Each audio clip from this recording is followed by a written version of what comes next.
The wreath-laying ceremony is now complete. The Veterans Day program will begin momentarily. Please move to your seats.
Glory,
Distinguished guests, Major General Trevor J. Brandenkamp, Commanding General of Joint Task Force, National Capital Region, and the United States Military District of Washington. Miss Karen Durham Aguilera, Executive Director, Army National Military Cemeteries and the Office of Army Cemeteries. Mr. John S. Hanzik, National President, Fleet Reserve Association, and the Honorable Denis McDonough, Secretary of Veterans Affairs.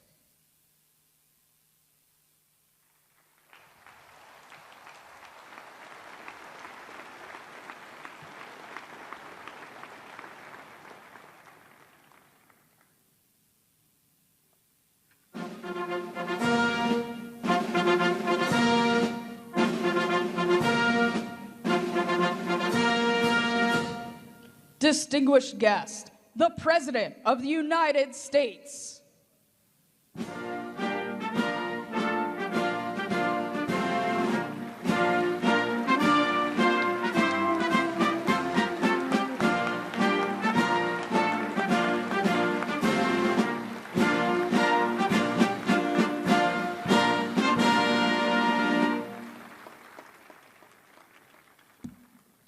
Distinguished guests, please remain standing for the procession of our nation's colors and those of our veterans service organizations. As we march on the colors, the United States Marine Band will play the National Emblem March. Please place your right hand over your heart or render a hand salute.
Distinguished guests, please remain standing for the invocation given by Chaplain Kimberly Willis, Executive Director of the Chaplain Service for the United States Department of Veterans Affairs, and for the Pledge of Allegiance.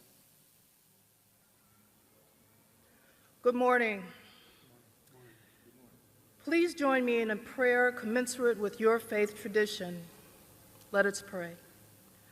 Sovereign Architect of the universe, we summon your presence to this hallowed amphitheater where we congregate as one people. In this sanctuary of remembrance, we lift our collective voice to exalt those who don the uniform in our nation's defense.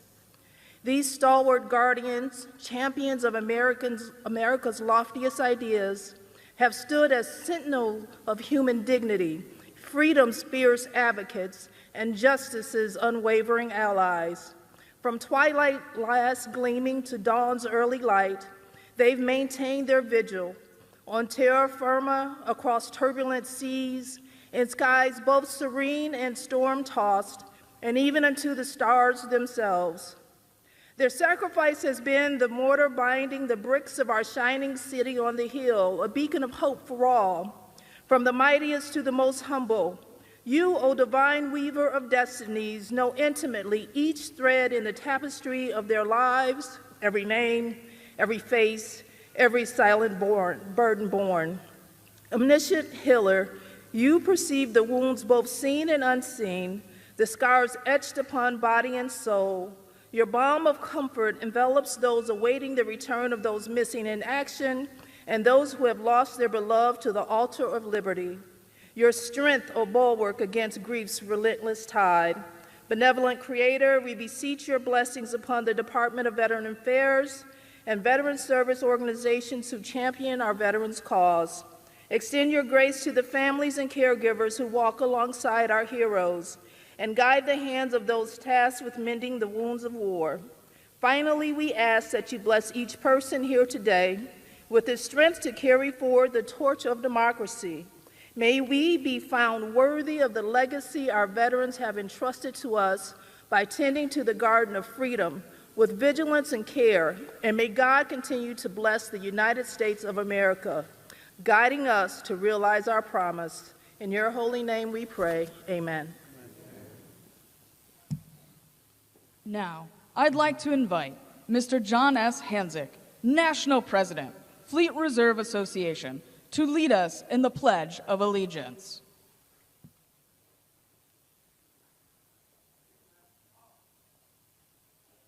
I pledge allegiance to the flag of the United States of America and to the republic for which it stands, one nation, under God, indivisible, with liberty and justice for all. Please be seated.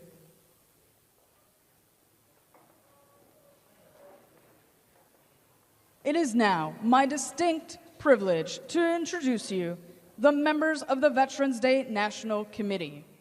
The committee was formed by presidential order in 1954 to plan this annual observance in honor of America's veterans and to support Veterans Day observances throughout the nation. Please hold your applause until I have introduced each special guest. If you're able, please stand when your name is called. Retired Command Master Chief Petty Officer John S. Hanzik, National President, Fleet Reserve Association. Retired Sergeant Major Horace Johnson, National Commander, AMVETS. Mr. Joseph Patterson, National Commander, Army and Navy Union, United States of America. Retired United States Navy Force Master Chief Gary McCure, President, Non-Commissioned Officers Association of the United States of America. Mr. Gary B. Leach, National Vice Commander, the American Legion. Mr. Robert Oliveras, Jr., National Commander, Military Order of the Purple Heart. Mr. Timothy Morgan, National Commandant and Chief Executive Officer, Marine Corps League. Retired United States Army, Major General Father William D. Razwoff, Executive Director, Military Chaplains Association of the United States of America. Mr. Robert Thomas, National President and Chairman of the Board, Paralyzed Veterans of America. Mr. Michael Perry, National Commander, Legion of Valor of the United States of America. Retired United States Air Force Lieutenant Colonel David J. Worley, Commander-in-Chief, Military Order of the World Wars. Retired United States Navy Chief Petty Officer Deborah Olshig, Immediate Past National President, TRIA, the Enlisted Association.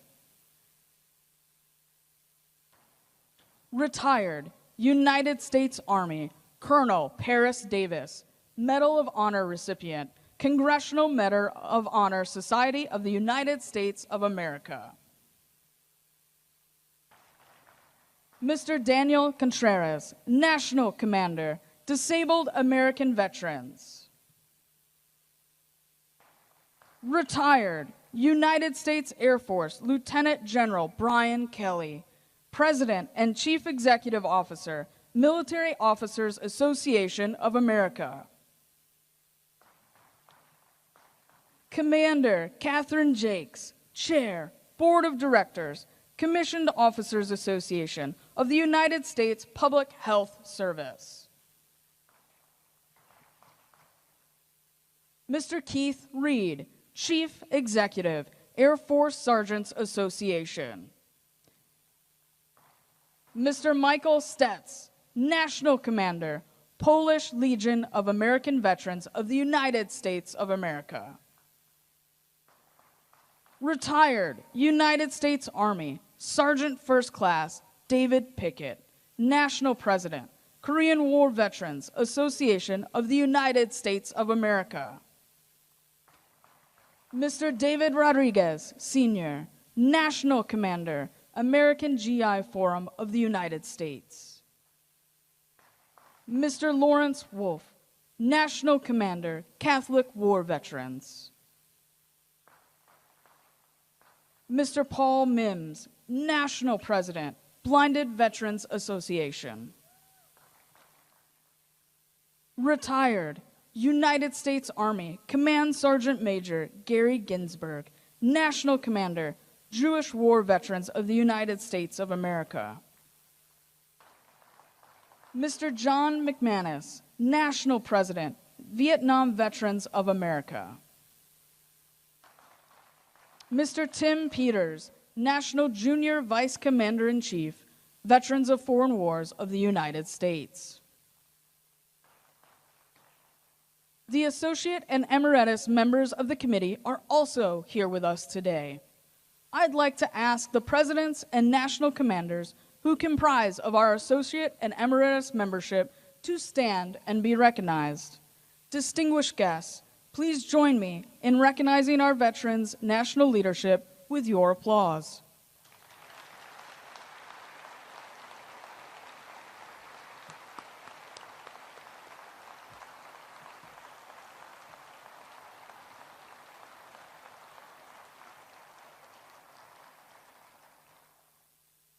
It is now my pleasure to introduce the Executive Director, Army National Military Cemeteries and the Office of Army Cemeteries, Ms. Karen Durham Aguilera.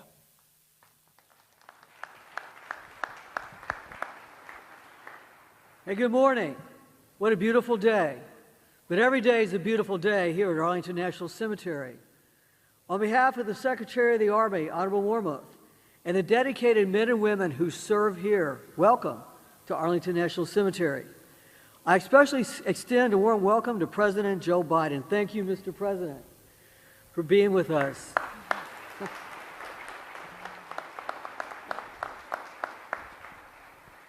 and honoring our nation's veterans. Welcome also to First Lady Dr. Jill Biden, Vice President Harris, and Second Gentleman Imhoff.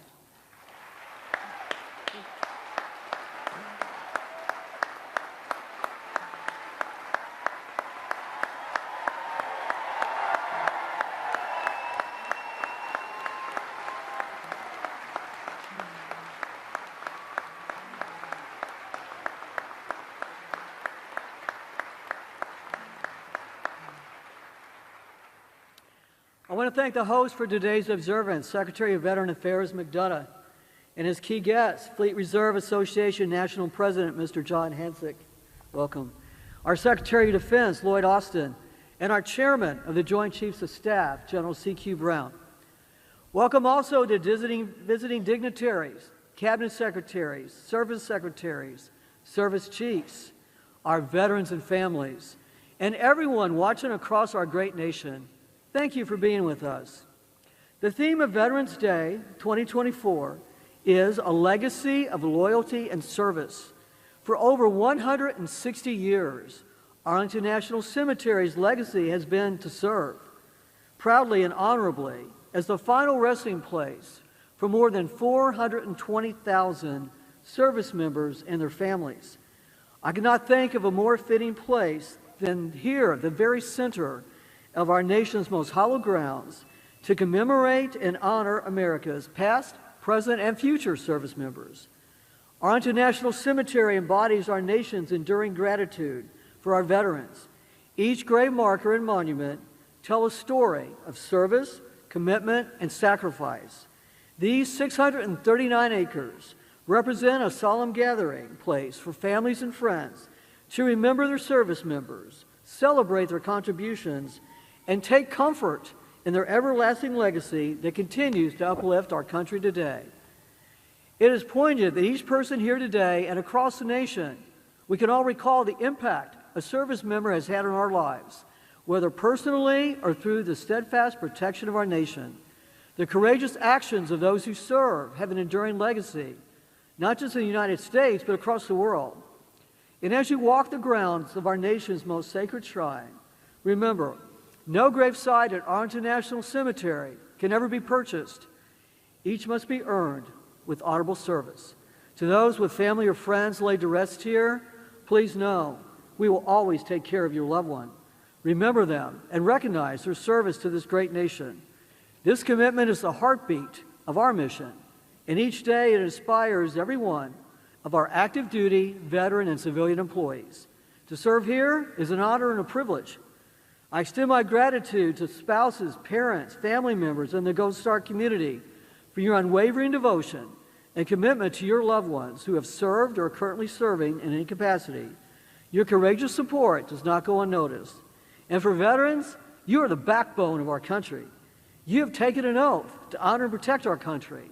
And in the words of President Eisenhower, your service preserves our heritage of freedom. And our mission at Arlington National Cemetery is to honor you always.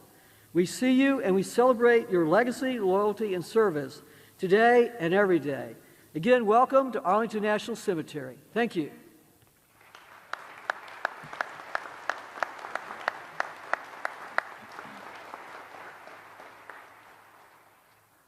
I would now like to introduce our Veterans Service Organization host for 2024, the Fleet Reserve Association. Today on Veterans Day, the Fleet Reserve Association celebrates its 100th anniversary as a congressionally chartered VSO. FRA is dedicated to representing the interests and needs of former and current members of the United States Navy, Marine Corps, and Coast Guard before Congress and other government agencies. FRA was born out of the need to protect the pay and benefits of sea service members and their families. Founded by Navy Chief Yeoman George L. Carlin, FRA received its charter in Philadelphia, Pennsylvania in 1924. In 1998, FRA became the first organization to seek repeal of the Military Retirement Reform Act, leading Congress to change the law. FRA joined other VSOs in campaigns, such as authorizing pay hikes for mid-career enlisted personnel. calling for payday lending reform, providing post 9/11 GI Bill benefits to career personnel and their families, implementing absentee voting reform, passing the Blue Water Navy Vietnam Veterans Act, and most recently, the passing of the PACT Act. FRA is a sponsor of the Navy Sailors and Recruiters of the Year, the Marine Corps Recruiters and Drill Instructors of the Year, and the Coast Guard Enlisted Persons and Recruiters of the Year. Annually, FRA sponsors a patriotic-themed essay contest for students in grades 7 through 12 and awards higher education scholarships to sea service family members totaling more than $100,000. At the forefront of FRA's engagement during the past year is FRA's national president, Mr. John S. Hanzik. A Vietnam veteran, Mr. Hanzik joined FRA in 1968. In September 2023, he was elected to the position of FRA National President. Honored guests, please welcome the President of the Reserve Association, Mr. John S. Hanzik.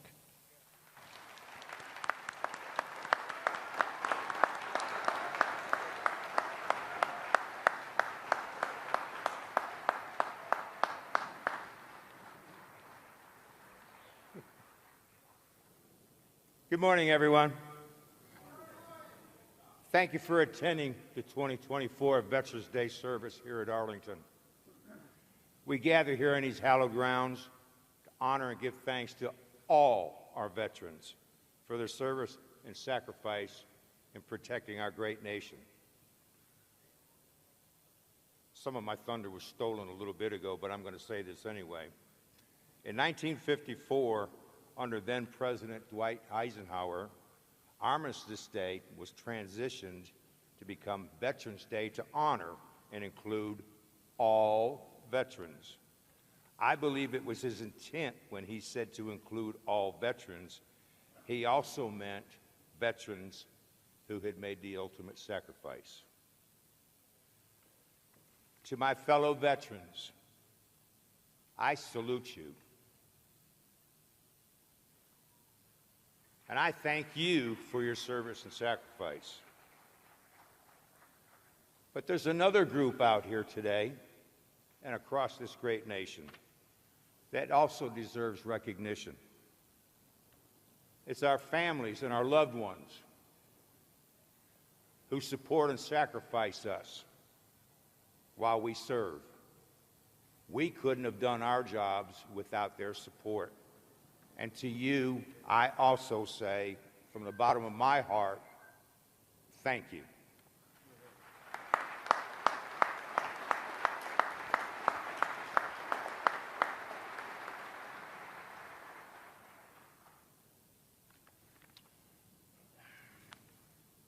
Once again, I'm going to repeat something, but I have to do this because I'm very proud of it. This is also a special day for the Fleet Reserve Association, as previously mentioned. On this day in 1924, Congress chartered us as a veteran service organization. We are 100 years old. To my fellow shipmates, happy birthday!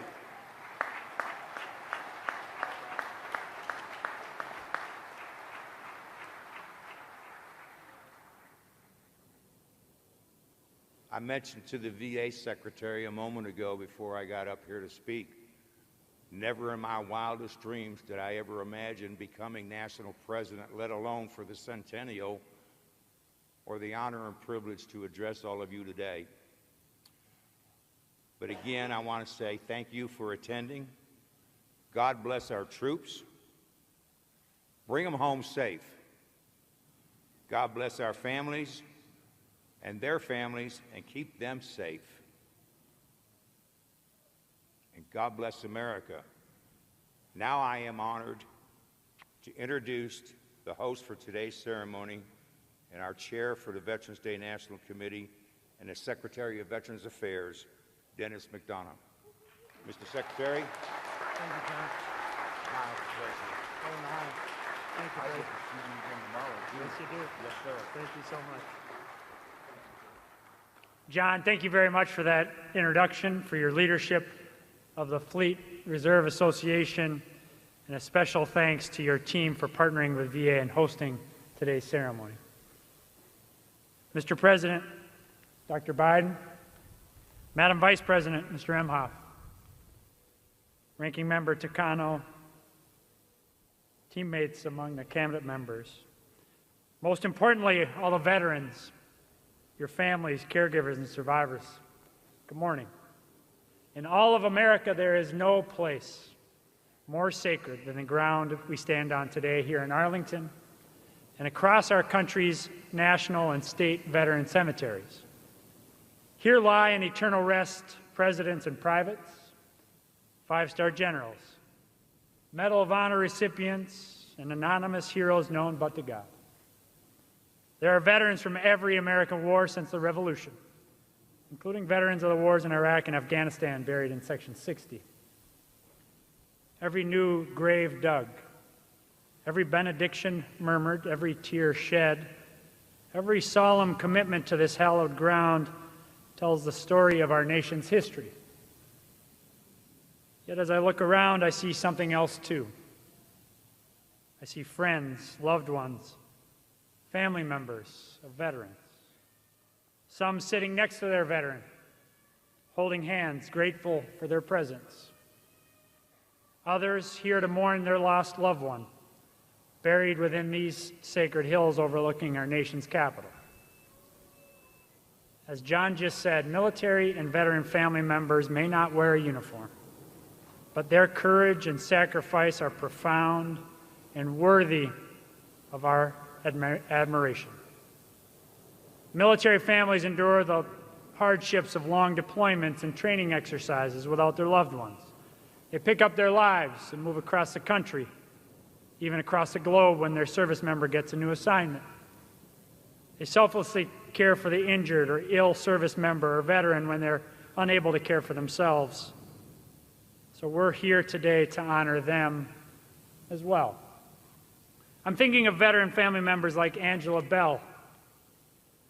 Angela's son, Sean, served 20 years in the Army and died by suicide in 2021. Angela has dedicated her life to helping other families avoid that same devastation. I'm thinking of Cindy and Lee Stover, who've cared for their son, Joe, a Navy veteran, since he was partially paralyzed after a traumatic brain injury. Cindy and Lee show that veteran caregivers are heroes too. I'm thinking of Danny Ingram, Marine veteran, husband to a fellow Marine, Staff Sergeant Eric Alva, the first Marine seriously injured in the Iraq War. Danny fights for all veterans and family members, saying that, like so many military spouses, I do what I can to be supportive of someone who's not only my love, but also my hero. I'm thinking of Ellen Gustafson, wife of an active duty Navy SEAL. Ellen brings together veterans and military family members to volunteer as poll workers, strengthening our nation and its democracy through public service. I'm thinking of Jeremy Hilton, Navy veteran and Air Force spouse. Jeremy has found a new mission, advocating for military children with special needs. And I'm thinking of family members like VA's Deputy Secretary Tanya Bradshaw, Army combat vet, spouse, daughter, granddaughter of combat veterans. An example of the shared family value of service that is so often passed down from one generation to another. Of course, we have another strong military family in attendance today. The surviving mother and father of Iraq combat vet, Major Bo Biden. President Biden and Dr. Biden have been unrelenting in their advocacy for veterans and their families. President Biden has spent his entire career fighting like hell for veterans, just as he charged me and my VA teammates to do 4 years ago. He has continuously demanded that VA deliver more care and more benefits to more vets than ever before. Mr. President, thank you for your no-nonsense, frequently personally delivered in unmistakable fashion. Demand that VA take care of vets. Thank you for reminding us that we still have so much work to do. And thank you for always, always keeping the faith. With that, it is my great privilege and my profound honor to introduce the 46th President of the United States of America, Joe Biden.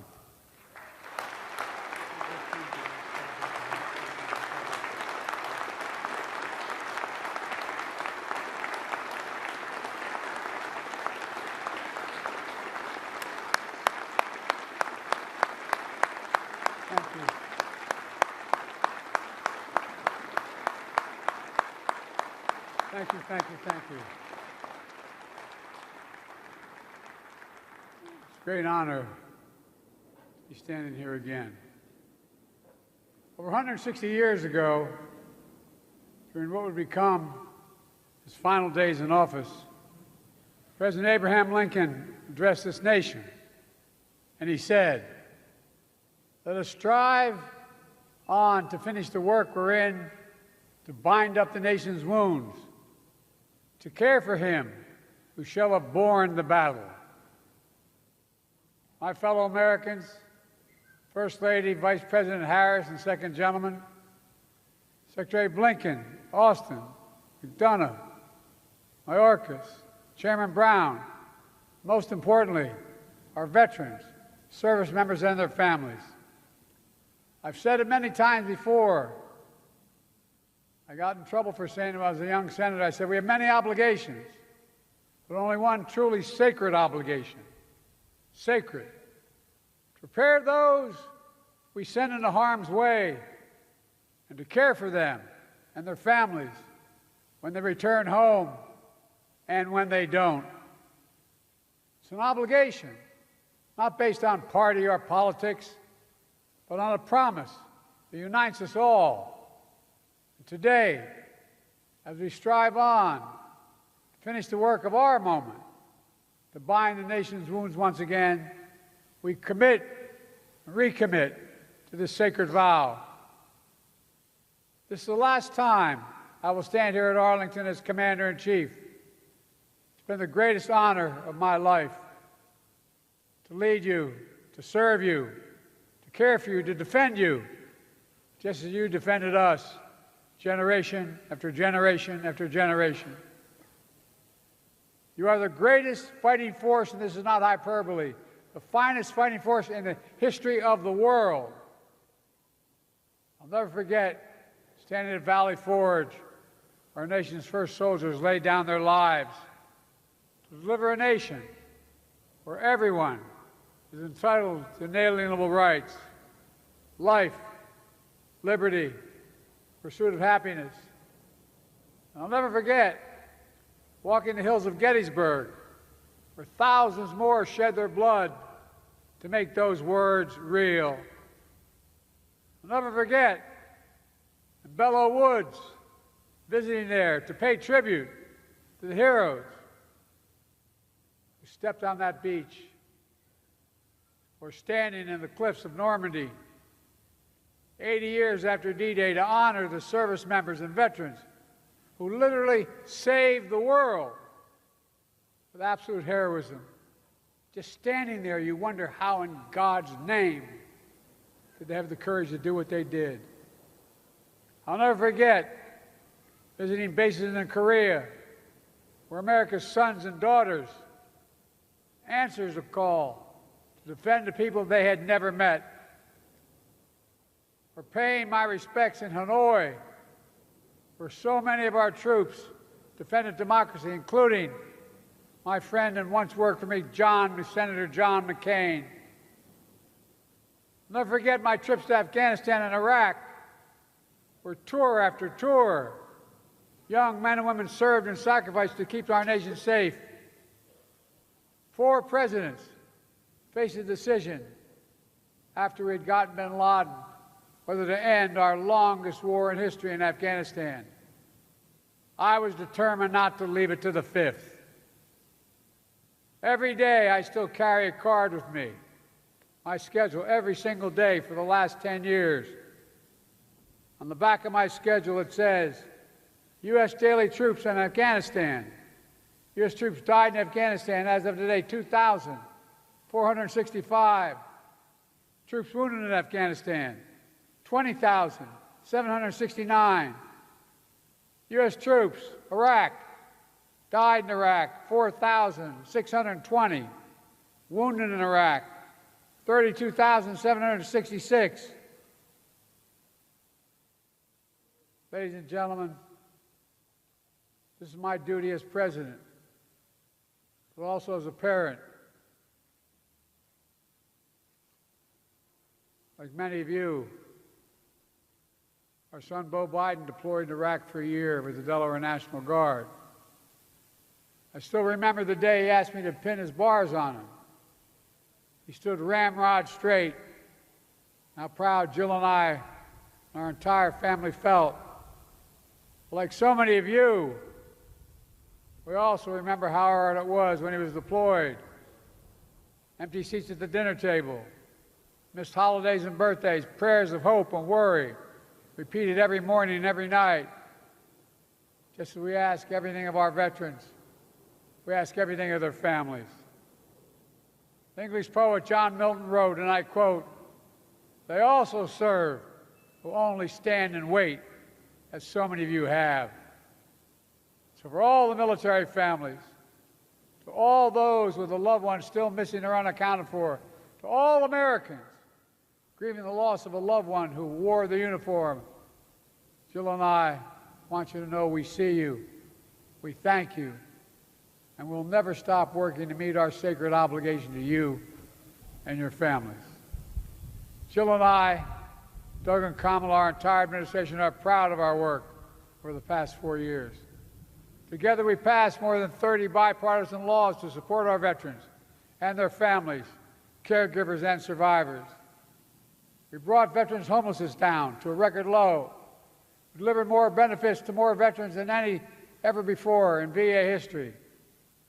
We've invested record resources to reduce the scourge of veteran suicide.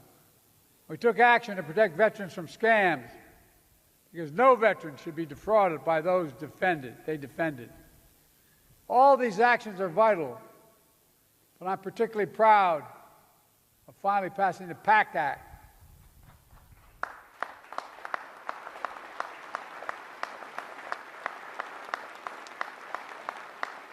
This is the most significant law in our history, our nation's history, to help millions of veterans who are exposed to toxins like Agent Orange and burn pits during their military service.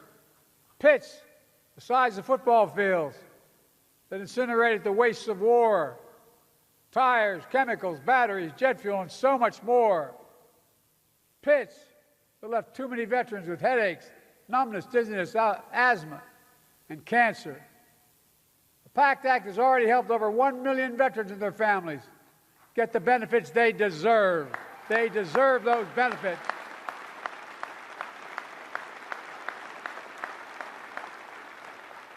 Today, I'm proud to announce that the VA will expand the number of cancers covered under the PACT Act. And to all veterans who served at K2 Air Base in Uzbekistan, constantly surrounded by toxins, we want to honor you. We want to have your back, just like we did in Agent Orange, just like we're going to rule to make sure you don't have to prove your illness as a consequence of your service, which is often too hard to do.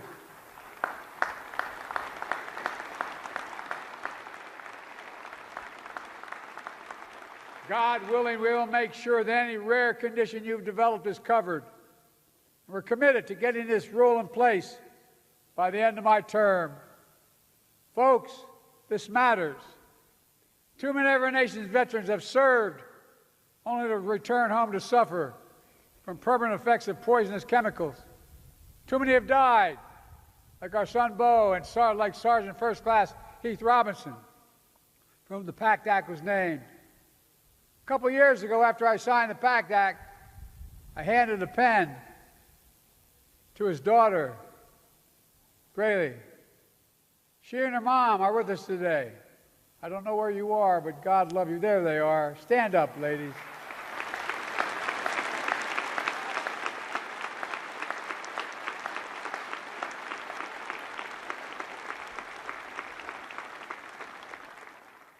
Give me a word, I mean this. I'll never forget. After I handed the signing pen, that beautiful young lady who lost her whole world, she held the pen in her hand, and she looked at me and she said, "Thank you. Thank you for my daddy. God love you, honey. God love you." But I don't think she was just thanking me. She was thanking all of you here, all of us, everyone who fought hard and came together to keep our promise to our veterans, to keep the faith. My fellow Americans, we stand here today, we think about all that our veterans have given to our nation, serving and sacrificing in uniform, just as they serve and sacrifice here at home, as educators, firefighters, law enforcement officers, construction workers, entrepreneurs, business leaders, doctors, nurses, elected leaders, and so much more. And just as they routinely put aside differences to work together, this is the moment. This is the moment to come together as a nation, to keep faith in each other.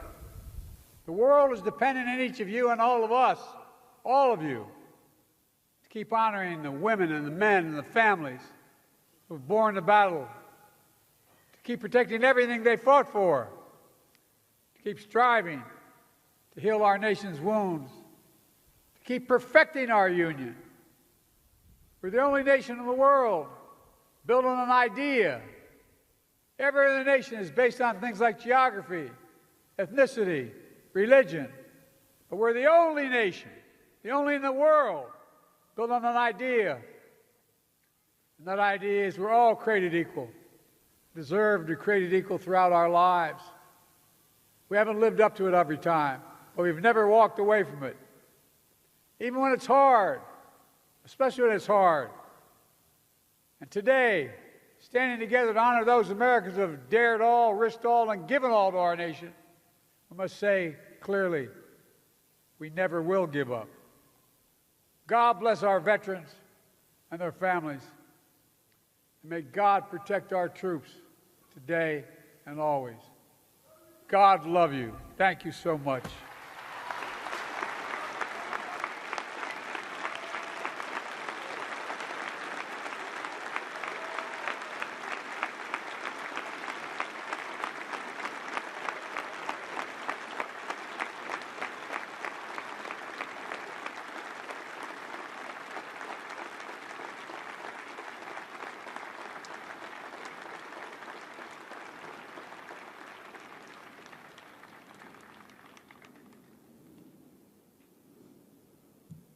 Distinguished guests, please stand and join the United States Marine Band and Navy Sea Chanters in singing God Bless America, and remain standing as we retire the colors. Place your right hand over your heart or render a hand salute.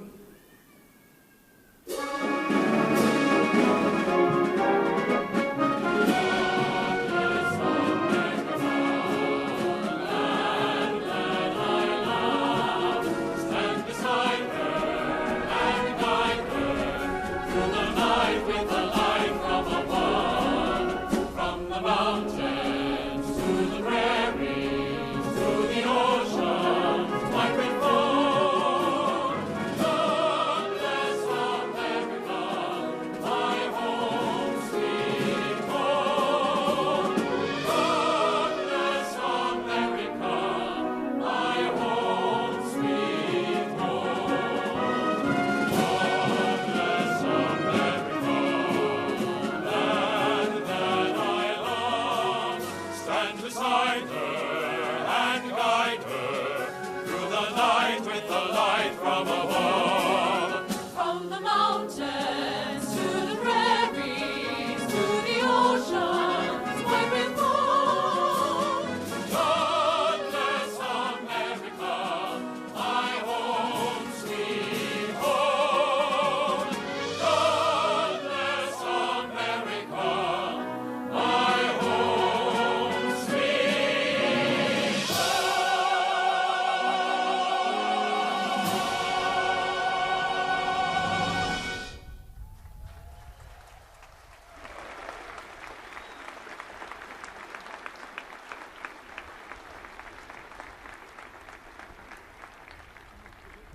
Retire the colors.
This concludes the 2024 National Veterans Day observance. Please be seated for the departure of the President of the United States and the official party. Thank you for joining us today to celebrate and honor all who served.